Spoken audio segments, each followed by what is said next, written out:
بسم اللہ الرحمن الرحیم والحمد للہ رب العالمین والصلاة والسلام علی سید المرسلین وعلی آلہ وصحبہ اجمعین، اما بعد۔ محترم ناظرین کرام، احکام دین کا پروگرام لے کر حاضر ہوں،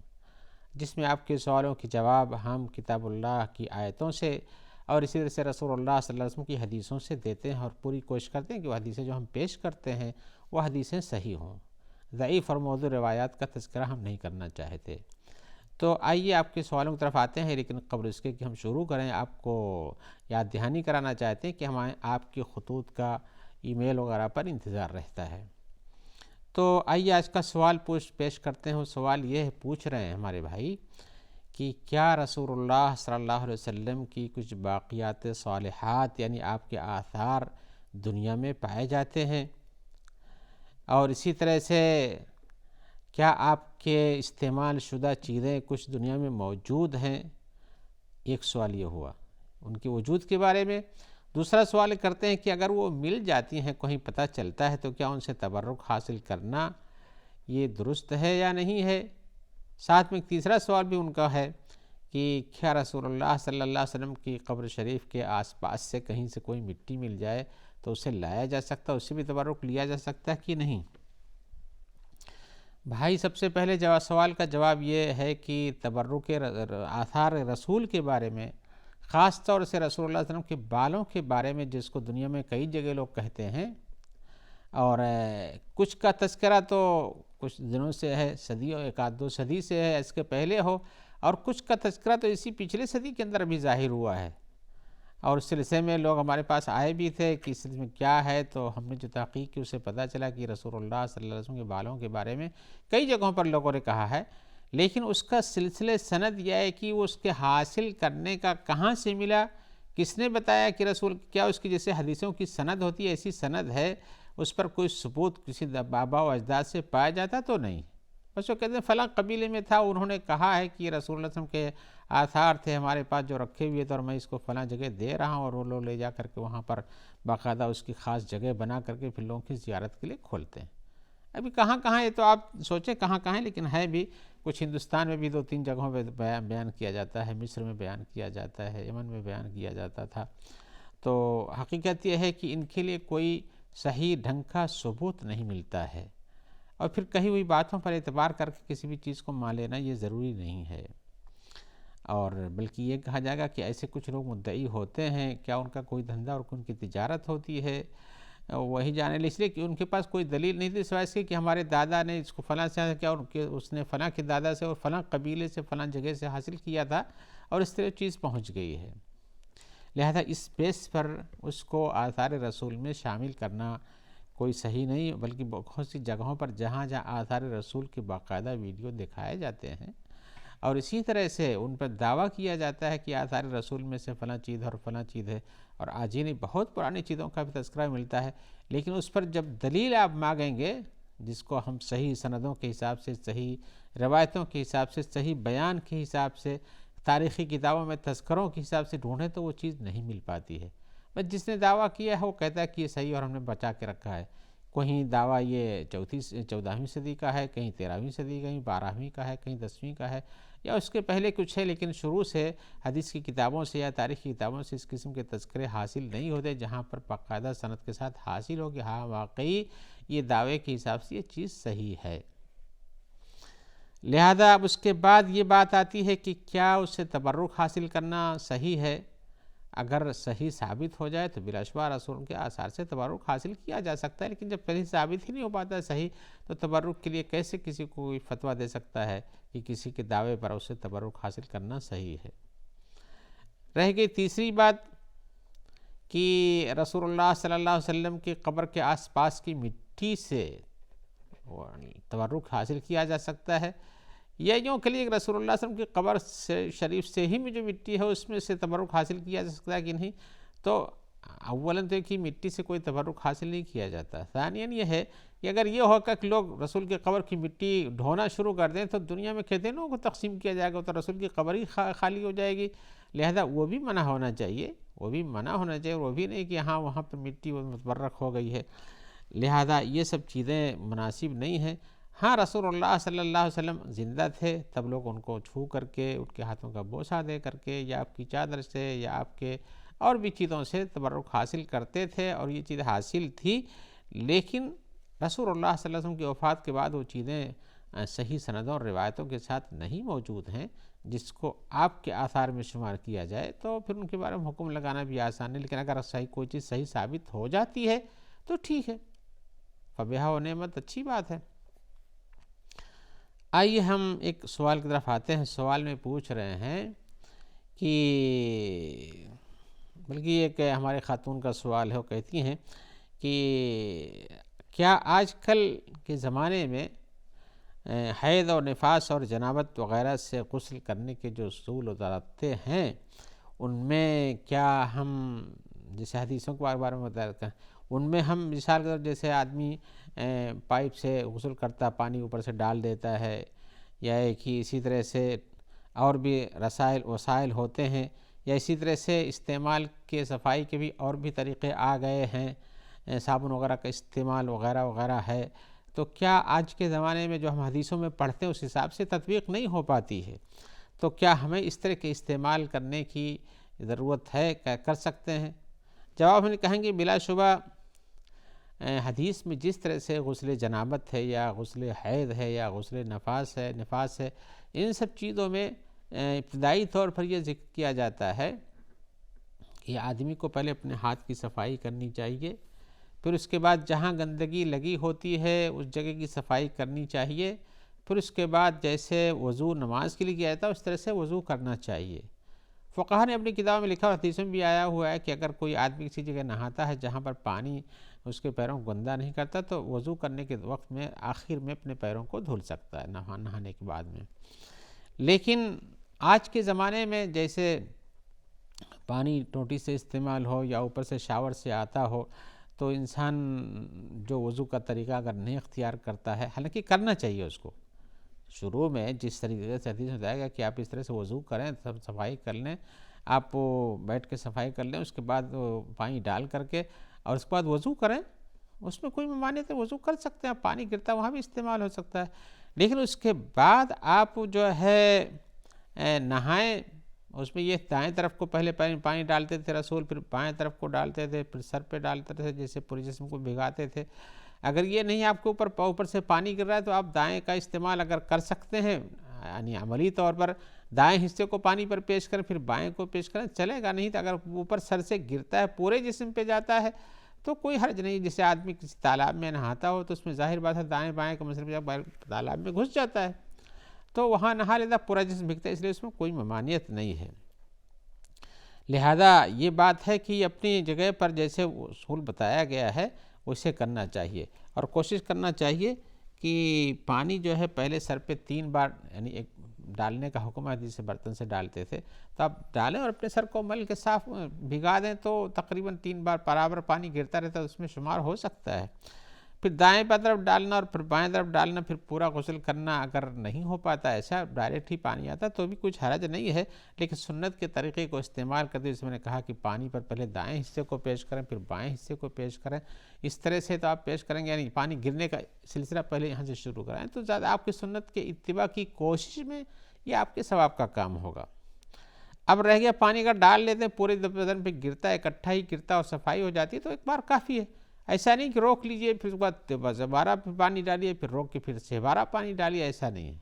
کہ آپ کے اوپر پانی اگر گرتا ہے شاور سے تو آپ اس کو روک کے اس کو 3 بار شمار کرانے کی ضرورت نہیں ہے، اگر مسلسل گرتا ہے تو کچھ حرج نہیں ہے۔ اور صفائی کے لیے جہاں تک ہے کہ جسم کس سے صاف ہوتا ہے، گرچہ کی حدیثوں میں آیا ہوا ہے کہ بیری کا پانی استعمال کرنا چاہیے گرم کر کے، لیکن اب صفائی ہی مطلوب ہے تو آپ اس کے علاوہ بھی جو چیزیں صفائی کی ہوتی ہیں استعمال کر سکتے ہیں، جسے